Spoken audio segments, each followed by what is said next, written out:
Hello readers, I'm Amy and I'm here to talk about my 2023 TBR. I've made a video like this before and that year did not go well as far as actually reading what is on my physical TBR. But this year is going to be better. I know this year is going to be better because just in the last month I've gone through several of my physical TBR by getting the audiobooks on Libby whenever I can and just kind of like listening, going back to the physical book if I'm in the mood, going back to listening, and I've been doing better. So here's to hoping that in 2023 I can get this down. I've made it one of my resolutions for the year to get it under 10, which there's not a ton. Like this shelf here is all of my unread physical TBR except for a couple of classics, because classics just have their own section in my library, and classics I'm not in any rush to go through, so that's not necessarily part of books I have to read. But anyways, let's go ahead and get cracking.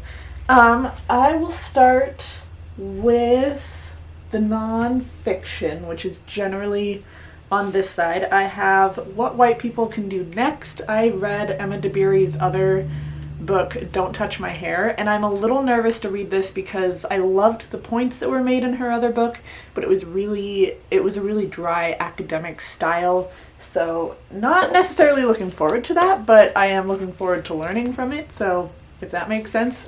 Then we have Pleasure Activism. This was gifted to me by a friend that I used to work with.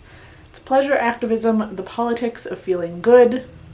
She read it for a book club that she's in and got me a copy. What do we think of this? What do we want to read next? Okay. Yes. Pleasure Activism.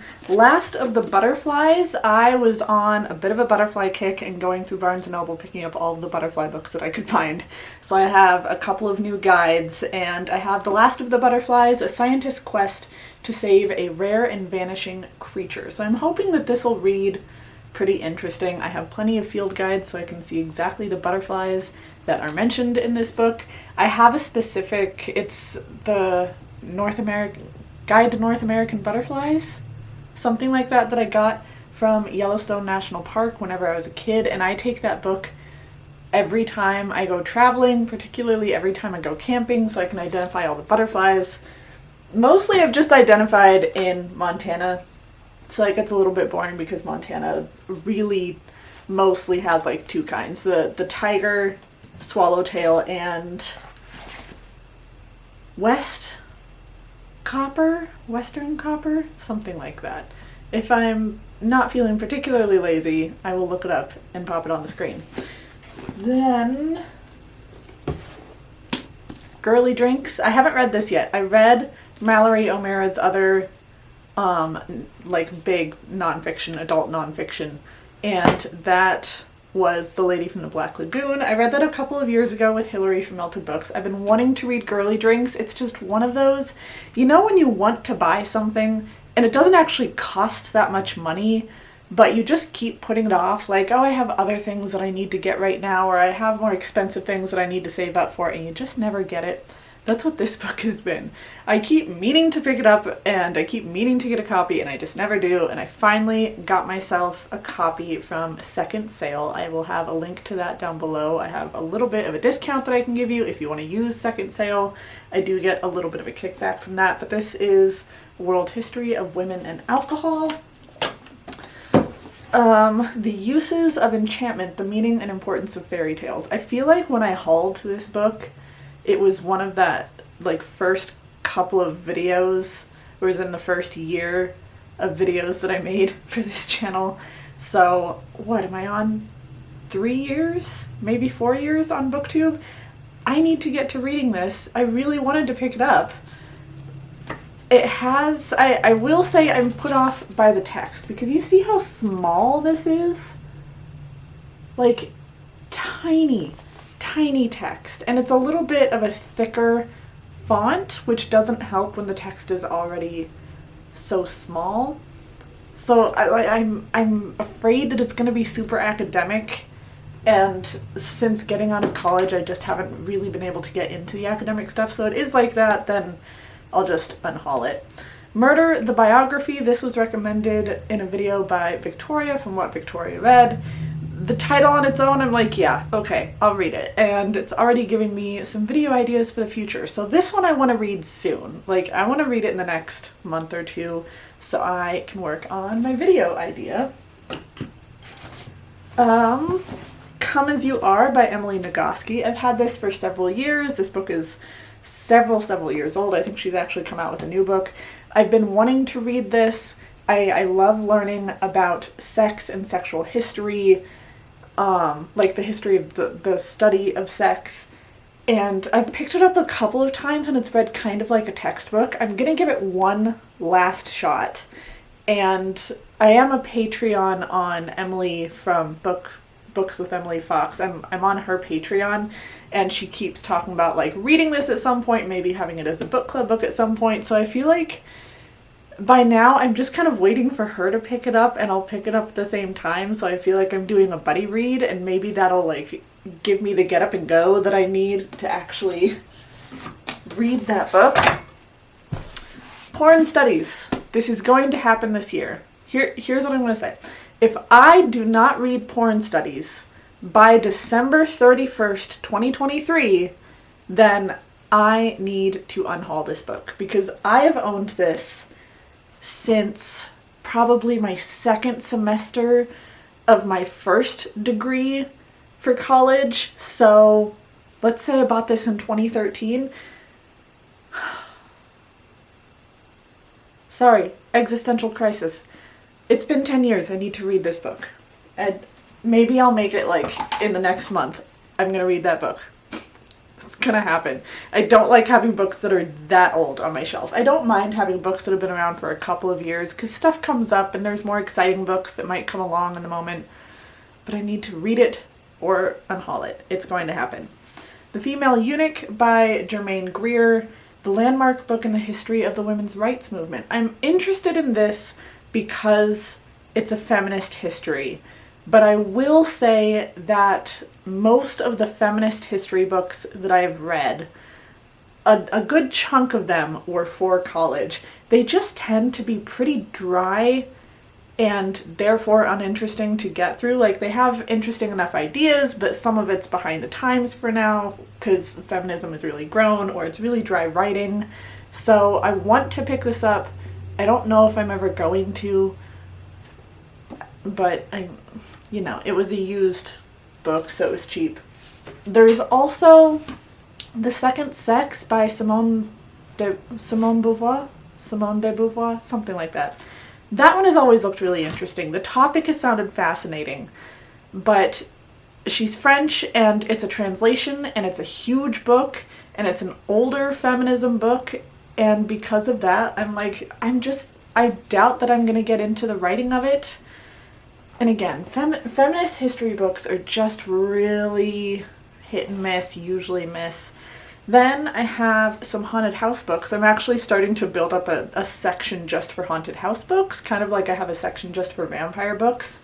So these are my Darcy Coates books. I hauled these relatively recently, so I'll try and remember to put the link up above. But we have The Haunting of Rookwood House, Craven Manor, The Haunting of Gillespie House. I saw another copy of this at this used book swap that I went to this past week, and so I had one of my friends pick it up so that we can buddy read it together.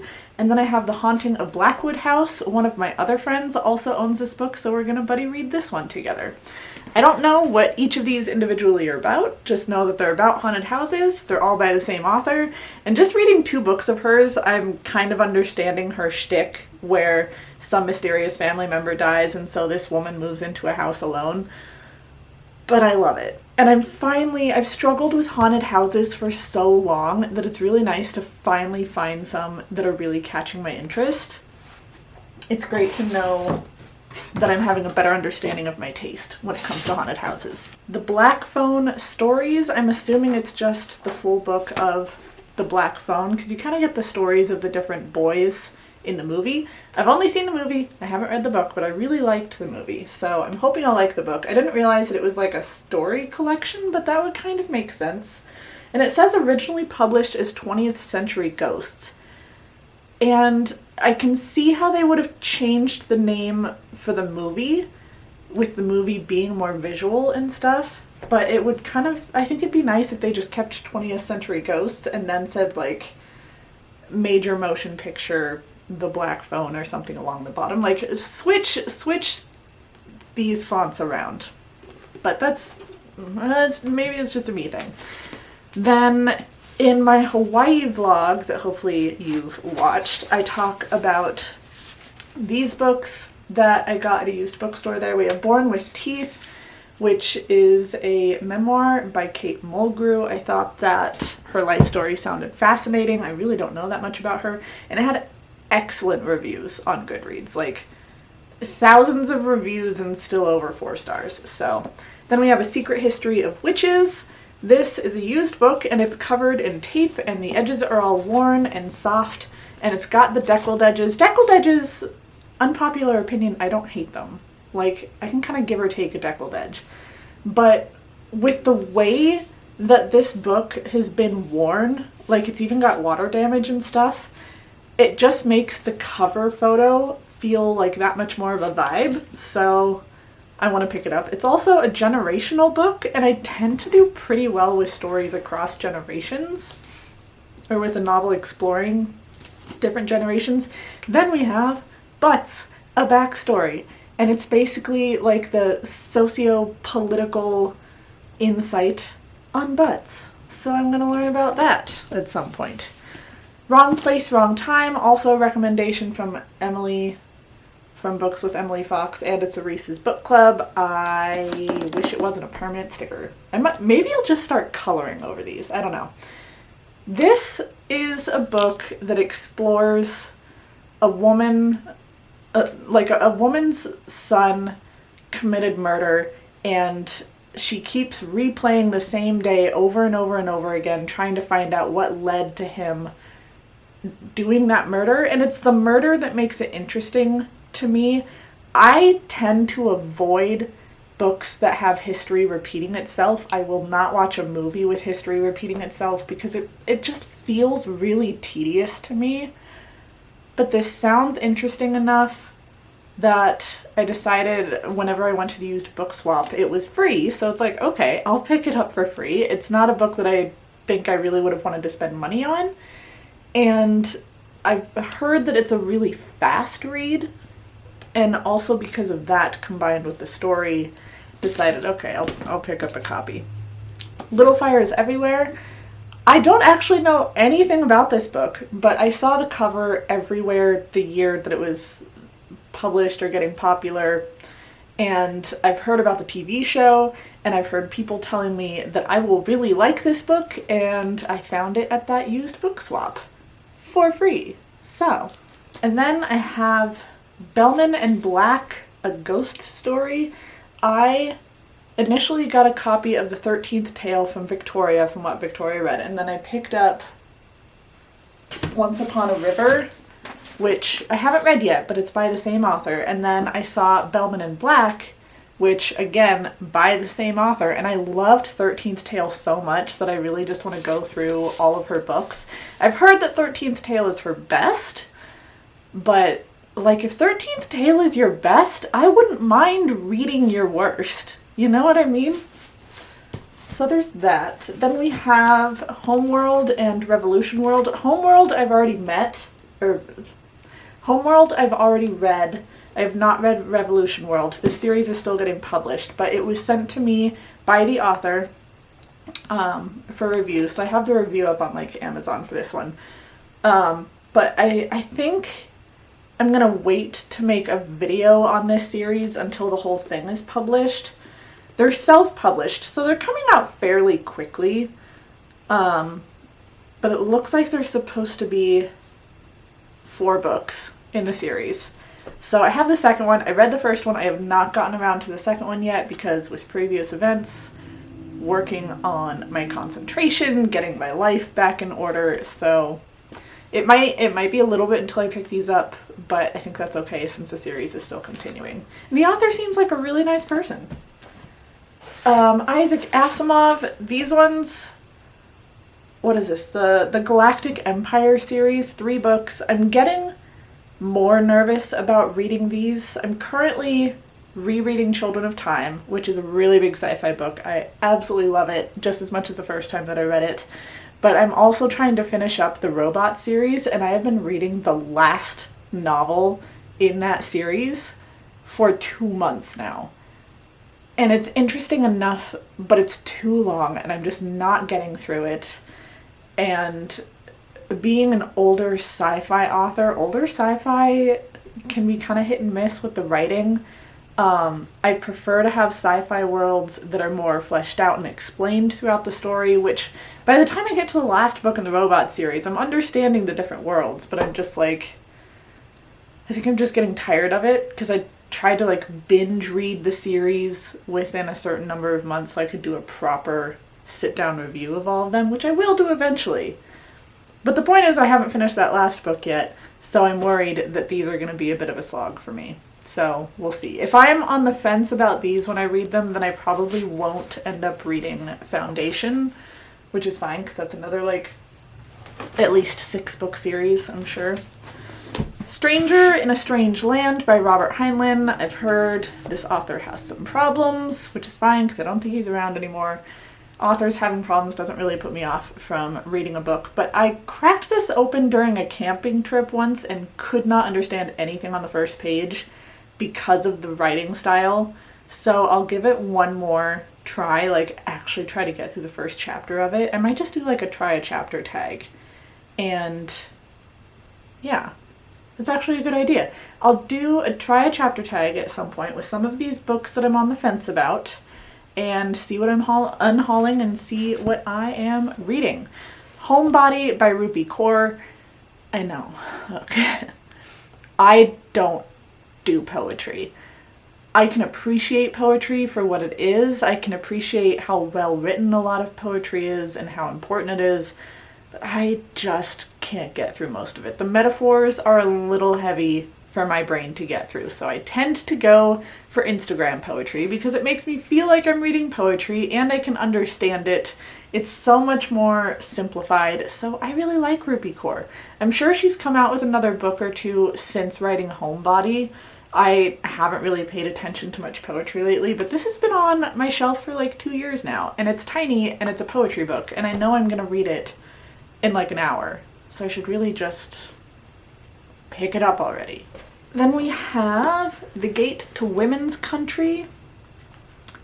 I picked this up at my local bookstore, and it's a tiny little like mass market paperback, not typically something that I would pick up, but it's called The Gate to Women's Country, and it's sci-fi. That's all I know about it. That's all I need to know about it. I'm interested. And if I'm getting into a bit of a sci-fi kick with Children of Time, then now might be a good time to pick it up. This book, it's not the most, it's not a book that I feel like I need to read immediately by any means, so this might not get done this year. But I have already gone through my mom's books to see what I want to keep and what we're going to be able to donate, and one of the books that I decided to keep was Sean Astin's memoir, There and Back Again, An Actor's Tale. Again, not on my immediate TBR. I don't know if and when I'll get around to this, but my mom raised me on the Lord of the Rings movies, and that's forever going to be a connection between us, and I can see myself having a bit of a hard time with this one just because of those memories. All the more reason to kind of put it off until later and be gentle with myself. But I'm glad I got to incorporate some of my mom's collection into mine. I do have her Lord of the Rings book that is all of the books in one with the black cover. I'm never going to read it because I don't like Lord of the Rings as a book. It's tedious and boring as far as I'm concerned. But it's hers and it was her favorite. So I get to keep it on my shelf. On to less sad things. I have the Book of Magic. I just read the 3rd book in the Practical Magic series, I think in October for Halloween, and was really wanting to pick this one up, and it finally came out in paperback because all of my other books for the series are in paperback. So, going to read this. I'm planning on a trip to Salem with my girlfriends in October, so I might make this the airplane read if I can get myself to wait that long. Because, you know, if you're going to a witchy place, read a witchy book. The Vampire Tapestry has been on my shelf for several years now. Every time I read the first page or two, it just feels really racist. So this is another one that I'll give it like one more try, and if I am not vibing with it, then I'll be like, okay, gonna pick up some different vampire books. Book lovers, I finally got a copy of this. I've heard nothing but great things. I'm kind of finding what I like and don't like with romance. I'm exploring the genre a little bit more, so I added book lovers to it. And what better romance to try and get into than one that is about lovers of books. Couple more. This is actually one that I'm currently going through. So this is a collection of James Baldwin books. We have Go Tell It on the Mountain, Giovanni's Room, and The Fire Next Time. One of my friends kept telling me how much she thought I would love James Baldwin. I started listening to Go Tell It on the Mountain as an audiobook, and I'm like, no. It was all like an examination of religion for the first 30 minutes I think that I was listening to it, and I wasn't understanding anything that was going on. So I'm gonna try, it might be one that I have to read physically. I might try the first bit of Go Tell It on the Mountain a second time, and then I think I'll get the audiobook of Giovanni's Room and see how that goes. If I'm just not feeling it, I can go ahead and unhaul the book. Black Cake, this is a newer release. I picked it up as a used copy at my local bookstore. It's got another permanent sticker. Why do publishing companies do this? Surely some of the important people watch book reviews or look at book reviews and know that the permanent stickers are horrible. Anyways, siblings, I think, are making a cake together based on a family recipe from a dead parent, so might be one I can pick up this year, might not, we will see. So 2 more books left. We have Angela Chadwick's XX. I got this gifted to me and just have not gotten around to reading it, even though it was on my wish list forever, and it's something about gender and science and having a baby, and I think it would be fascinating. I just haven't picked it up. Then there's the Inheritance trilogy. This was also gifted to me. I really love N.K. Jemison's Broken Earth trilogy. Would love to get into this. I wasn't a huge fan of, I think the other series that I'd started with The Killing Moon. Didn't love that one. That's just on me. I am not into dream magic or dreams in general whenever it comes to books. Not my vibe, so not going to finish that series, but I've heard nothing but great things about the Inheritance trilogy.